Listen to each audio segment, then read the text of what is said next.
In a quiet village called Bethany, a man named Lazarus lay dying. His sisters Mary and Martha sent word to Jesus, desperate for help. They had seen his miracles. They believed he could save their brother. But Jesus delayed. He stayed where he was 2 days longer. To many it seemed like abandonment. To Jesus, it was purpose.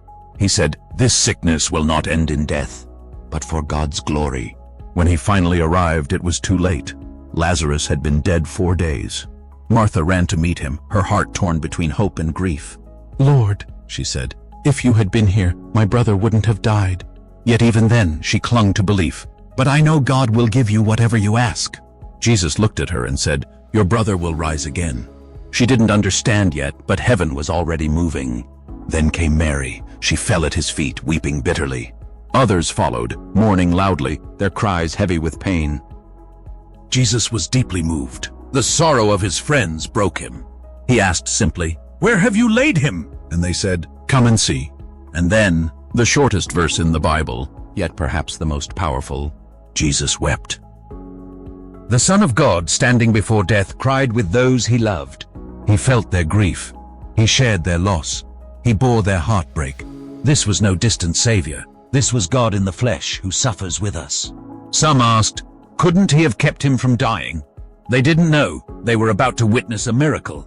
A moment so powerful it would shake the very grave. Jesus stood before the tomb and asked them to roll away the stone. Martha protested, "Lord, it's been 4 days. The smell will be terrible." But Jesus reminded her, "Did I not tell you? If you believe, you will see the glory of God." They rolled the stone aside. The crowd fell silent.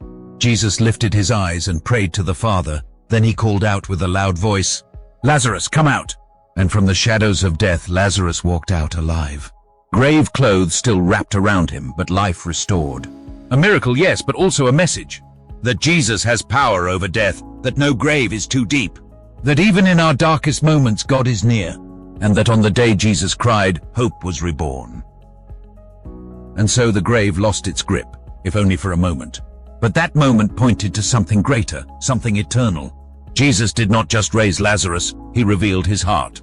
A heart that breaks with ours, a love that meets us in the tomb.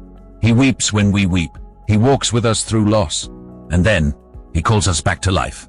This story is not just about Lazarus, it's about all of us. Because we all face tombs of sorrow, fear, doubt, and despair.